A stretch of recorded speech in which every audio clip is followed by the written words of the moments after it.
Hey y'all, welcome back to the Free Black Women's Library YouTube channel. Thank you so much for clicking on this video. Thank you for liking this video. And thank you for subscribing to my channel. What's up, folks? My name is Ola. I am an artist, library worker, cultural worker, and so on and so forth. And on this channel, I talk about books, movies, and TV shows that I'm really into. And right now, I am watching A Different World. A Different World first appeared on our screens back in 1987, and it is currently streaming on Netflix. And I'm doing Rambly reactions to every single episode. Today, I'm talking about season 1, episode 8. And the name of this episode is If Chosen, I May Not Run. If Chosen, I May Not Run. All right. So this episode starts out in the dorm, as many of the episodes do, in the dorm room of Jaleesa, Denise, and Maggie. Now, first, let's give a huge applause for Jaleesa's hair. Now, Jaleesa's hair pretty much eats throughout this entire series, but in this particular episode, she's got this copper situation happening. It's very fluffy. It's very cute. I don't know if it's natural. I don't know if it's weave. I don't know if it's wig, but either way, it eats and it looks beautiful on her. It's like a coppery red and it just looks perfect against her skin tone. And I love it. Like, I've been wanting to dye my hair this particular color for a really long time. And seeing her just reminded me of that fact. So anywho, so we find out that Jaleesa has a new job. Instead of working in the cafeteria, she's now working at the library. And she loves that so much more. She makes this joke about how when she was working in the cafeteria, people used to act like it was her fault that the food was bad. But now she works in the library and she's in charge of books. I'm at the Free Black Women's Library right now, so you know I love that. Jaleese feels like she's in a better position of power, and it's a position that's more suited to her sensibilities, right? Which is great. And also, Maggie is taking an economics class, and she needs a very specific book on macroeconomics. So she says to Jaleesa, can you please help me find this book? It's not on the shelf. Jaleesa says the book has been taken out. That's what that means. But I can help you find out who took it out and see, maybe you can contact this person to see if they can bring it back, you can get it from them. And Maggie's excited because she's like, oh, I love having friends in high places. Now, before any of this happens, we see Denise running back and forth. It turns out that she's taking this gym class and she has to hurry up or she's going to be late for it. So she's running and she's putting her shoes on. She runs back. Now we're at the library with Denise and with Maggie and Jaleesa. And Denise comes in and she's all happy and she's like, guess what, guys? We ran 60-meter sprints in gym class and I came in first and I made this great time, 7 minutes or whatever.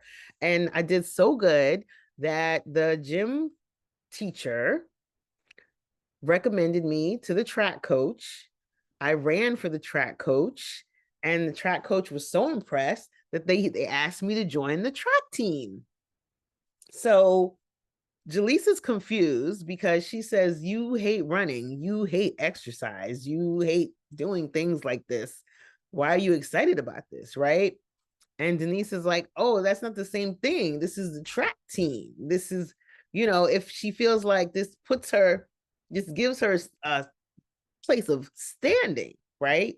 Now, mind you, her dad, Cliff Huxtable, was on the track team, and her granddad, aka Earl Hyman, Grandpa Huxtable, was also on the track team. So she'll be the third Huxtable that was on the track team at Hillman College.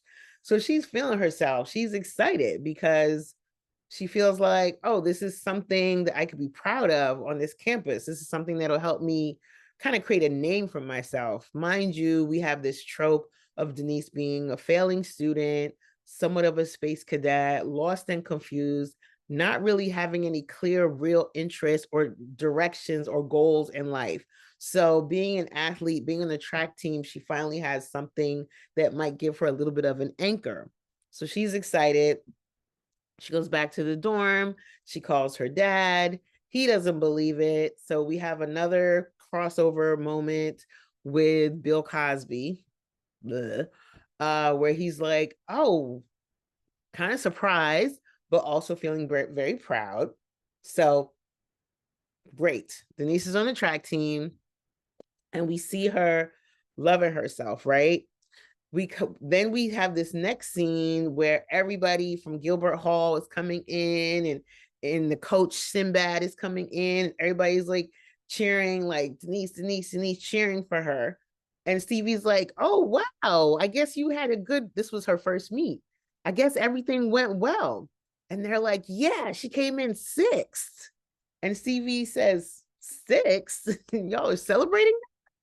And they're like, yeah, well, this was her first meet, her first try. To come in sixth is not too bad. When she really learns how to run, who knows what will happen, right? And Denise is like, learn how to run. I already know how to run. And Coach Sinbad says, no, you don't know how to run. You're flailing all over the place. Just like anything else in life, running takes practice, it takes technique, it takes learning, it takes blood, sweat, and tears, baby. Practice. 6 a.m. tomorrow. Denise is shocked. Now, y'all know Denise is not a morning person. Denise is not someone who likes to do hard things, but she's committed to this and she's going to try.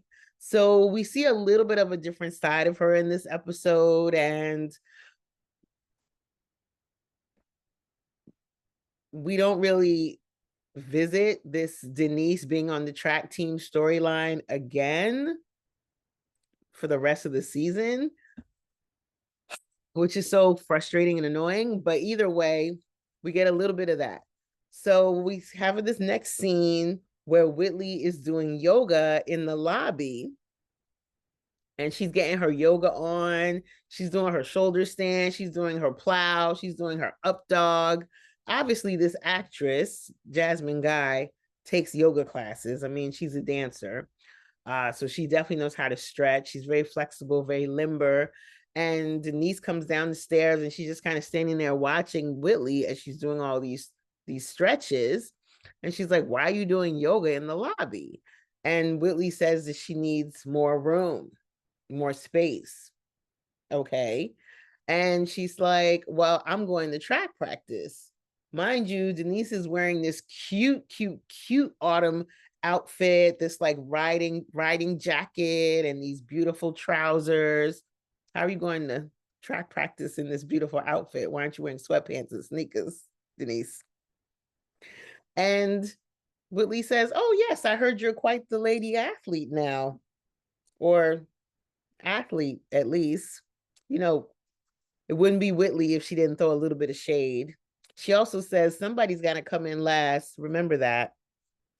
And Denise says, I'll have you know, I'm lifting weights, I'm doing this, I'm doing that. And Whitley's like, good for you, girl. I'll make sure to be at your next meet. So Denise leaves to go to track. Whitley continues to do her yoga. And then we see it's like after practice, Denise has on her shorts, her sneakers, her hoodie.